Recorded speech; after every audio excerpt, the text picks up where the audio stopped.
What's going on, vets? Markel here, back with another video. So tomorrow is Tuesday. That means it is Tuesday roll call tomorrow, which will be at 8 p.m. Central Standard Time. That's Tuesday roll call tomorrow, 8 p.m. Central Standard Time. Looking forward to seeing you guys there. Okay, in this video, man, I'm gonna give y'all a real story that recently happened. I reached out to some guys on WhatsApp to get their opinion.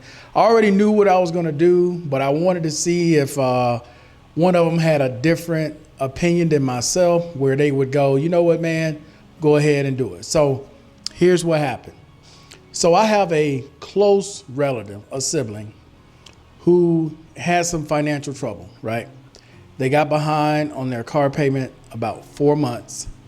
And remember, I told you guys in a video that I recently got my clothing allowance from last year, that they didn't pay me all my clothing allowance.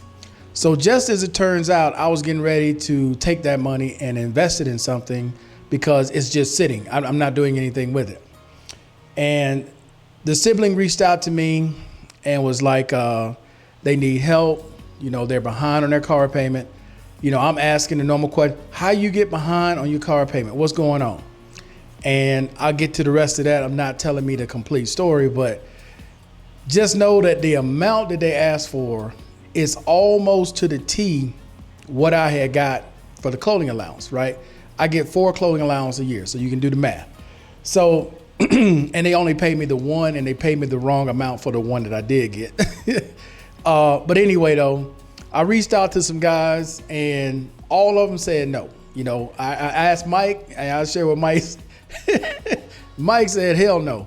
But shout out to Barry, because Barry's the one that really made me think about this, because he went, bruh, you want a fixed income. Regardless of how much money you getting coming in every month, you still on a fixed income, bro. You can't be just loaning money like you still working. And that's very true, because prior, 20 years ago, somebody would call me, had my company going. It's like, I'm making this, I'm just gonna blow it anyway. So I would lend it, and basically not even lend it, just give it to them, tell them take it, right? And not even worry about it. And then once I retired, I still tried to help people in a way, but it wasn't coming in the way it was coming in when I was working. I was still able to do it because I have other residual incomes coming in, but I can see the difference where I couldn't before when I was working with my company. I didn't really feel it. But when you are on a fixed income, right? And even though you may be getting still over 10, 12,000 a month, you feel it when you coming out a couple of grand to give to somebody. Because here's the other part of this I left out. I've loaned this sibling 4 times before, never paid back one time. This wasn't all at succession, one after the next. No, it's been years in between. I know they owe me, but it's like, okay, this is your younger sibling. They make mistakes. You think about the times you made mistakes, and you'll go, all right, you know what? Let me go ahead and do this. But this time around, right, and after talking to people and even calling my cousin in Arizona and talking to him, and they actually reached out to him as well, which is where I found out some other stuff that was going on. But bottom line is this, guys, and I know that there are a lot of us in similar positions where we're retired, we're getting X amount of money, and you still want to look out for your kids, you still want to look out for your family. But like I always tell you guys, you got to look out for yourself first. Anytime they tell you to put that mask on the plane, put it on you first, and then handle everybody else second. So you may have it today, but that doesn't mean you're going to have it tomorrow for yourself. So you always have to be careful, in my opinion, when it comes to loaning out money, especially when you're on a fixed income, regardless of how much you got coming in. Because if something goes wrong and your money is now delayed, that's money that could have helped get you through to whatever period, right, until your money starts flowing back in again. That's the way I'm starting to look at things now. It's like, I get a lot of questions from some of you guys when it comes to living abroad and living on X amount. And the way I try to explain it to people, because I had a conversation earlier today with someone about this, and the way I try to explain it to people is like this. If you're not financially responsible already in the States, it doesn't matter where you move. It doesn't matter how much money they give you. You're going to always be broke because you never learned how to manage your money.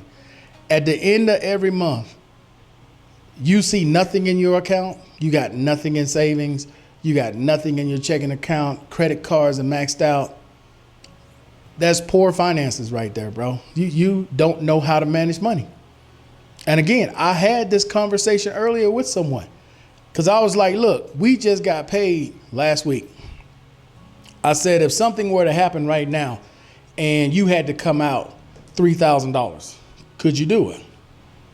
They told me they couldn't even come out $300. And I'm like, that's the problem right there. If you cannot manage your finances, I don't care where you move. I don't care what your rent you paying. If you don't know how to manage money, you never learn how to manage money. It doesn't matter where you move. It doesn't matter. Hell, you can be living outside in a tent. Once you get conditioned to being broke, you're going to always be broke. You got to change that habit. Moving abroad is not going to change that habit. It's not, right? One of the other things that I discussed was being debt free. Like sometimes people, see what I do. Like I buy a lot of tech.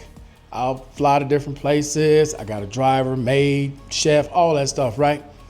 And again, we don't all make the same money. So never make that mistake and think we all make the same. We don't. Some of us are just VA Social Security. Some of us VA Social Security, investment money, retirement money, extra income coming in from other places, which is why I always stress multiple income streams in case one stream get cut off. Okay, you got other streams that you can take to replace that one until you get it turned back on. I always talk about that with you guys, right? So never look at what one man is doing and thinking you can do the same because you don't know what that man's got coming in. Okay, let's just get that part straight. But I'm debt free, guys. I'm debt free. No car payment, no car insurance, no mortgage, no property taxes. Okay, I have no credit card debt, no student loan debt. I don't have any charge cards. My only other account is fees. I had 15 credit cards when I came to Colombia. 15. I'm down to 6. And those are the only 6 I need. Like I eliminated a lot of the ones I had with American Express that were charging me because they're their platinum card. And that card is actually made out of metal. When you get one of those, that's when you up there, right? That card was expensive. I mean, that card cost me, it went up to almost $800 and some a month. I'm sorry, not a month, a year. And if you were a frequent traveler, there were ways to use it to where you wouldn't pay anything if you were traveling a lot. I don't. I'm basically here now. I'm a homebody here. So I got rid of that card. I got rid of my charge card with them. I got rid of a bunch of different cards I had. Capital One cards, Discover cards, bunch of cards I couldn't even use here because they don't even take Discover, right? So I'm down to 6 cards. You know what I owe on those 6 cards? Nothing. I have a card with the exchange, the old AFES card, still got it. They just raised the limit on. I'm up to $7,500 on that card. You know how much I owe on that card?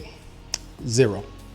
All the electronics you guys see me on my other channel with, and microphones and cameras that I'm using right now. I'm using a mirrorless camera right now. You know what I owe on all this? Nothing. Brand new iPhone, brand new Apple Watch, all that. What I owe? Nothing. I pay cash. I look at it like this. Say I want to buy something and it's $3,000. I could pull it out of savings. I could put it on the card. But let's say I've only set aside $1,200 for it. Okay. It ain't going nowhere. I'll wait, put more money with it, and then I'll go buy it once I save that money to the side, because I'm not going to sacrifice my budget. I'm not going to take something away from the people who work for me. I'm not going to dip into my savings that's drawing interest on a certain amount just to get something that I want, not something that I need. So something that I want, I'll save for it. I'll set money to the side for it. I'll manage that to get that. I'm not going to just frivolously, okay, I'm going to just throw it on the card. No, no, no. That's how I learned. I learned the hard way because I was used to being broke myself. I would get money and it felt weird having money in the bank, having money on a card, having money, period. It felt weird. And it felt like I just need to keep spending and spending and spending until I had nothing. And then it felt like I was back to normal, right? Because I had so used to being broke. But once you get over that habit of always thinking you got to spend it because you got it, then you start learning how to keep it. You no longer want to see it go out. You start looking at it like, man, look, if I don't need it, I'm not buying it. And you develop that habit. And not only does it change your financial portfolio, it also changes your credit score because you're not using that card. Or if you use the card, you got the money already set aside because you didn't want to pay cash. You charge it on the card and then you take that money and transfer it immediately to that card you just used. And you build points. Like with my rent here, I pay with my credit card. I get those points because they're double. I get double those points every month.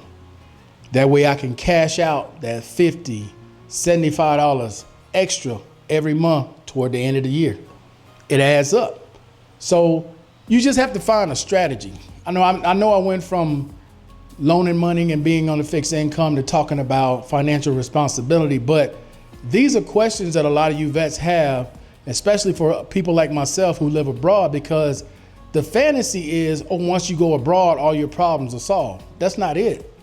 That's not it at all. There are plenty of people who are abroad who came abroad with those same financial problems, and they're in the exact same position they were in the States. Some of them are worse because in the States, they had someone they can turn to. When you abroad, you ain't got nobody you can turn to. Who you turning to? Because you're it. You're your own financial backer when you are abroad. There's nobody else to depend on but you. So you have to be careful the way you spend your money, right? I would hope you are careful the way you spend your money and what you show, right? Like anybody can go pull money out on the 1st and act like they own the world. But can you do it on the 21st, the 25th, or the 30th of the month, still act like you own the world? And what I discovered from living abroad, and I noticed this particularly in two places, can't even get my words out, Dominican Republic and Mexico. I would see vets, 2 women, 2 bottles, living it up. Oh man, they party and they having a good time. 2 weeks later, 1 woman, 1 bottle, no driver. 3rd week, by themselves. Who can they go to borrow money till the 1st?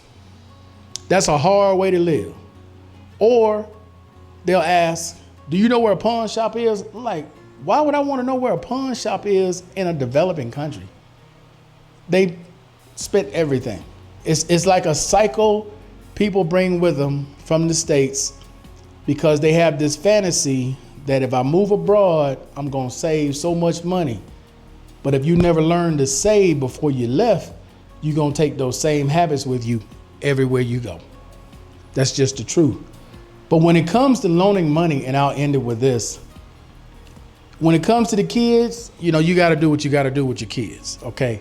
But for everybody else, no. You're a grown man, you should be able to sustain for yourself. You should be able to take care of business on your own. You shouldn't have to go to another man to borrow money or ask for money. Because even if I lose my debit card, it says get eat up in the ATM, I have an extra debit card. Credit card gets stolen, I got other credit cards. You always have to prepare. When you live abroad, you got to go beyond what you would normally do in the States, because in the States, you can just drive down to the bank and get another debit card or get another credit card. When you're abroad, you don't have that luxury. So you have to take steps to protect yourself even more when you're abroad. You can't look at it so flippantly like you would in the States because your bank is just down the street. When you're abroad, your bank is thousands of miles away. And you can get a card within 1 or 2 days, but you got to pay for it. And the problem with that is with a lot of people is they put themselves in positions where they don't even have money, $12 to $15 to even send in that card next day with FedEx. Trust me, I've seen it happen to people where they got to borrow $50, zell it to their account just so they can get that card sent to them so they can overdraft that account to make it through to the next month. And we talking about people who are 100%. Think about that for a second. You are 100%. You mean you getting $4,000 in a country where you have a 4-to-1 advantage, dollar to peso, and you broke within 18 days. That's all I'm trying to relate to people, man, is to think, if you broke in the States, you're going to be broke abroad. If you never learn how to be financially responsible with your money, how to put money away for a rainy day, how to save for that emergency that comes up, Social Security get cut off, VA get cut off, you got at least 3 months to 6 months of expenses that can cover you till you get it all settled. You ain't in those positions, man.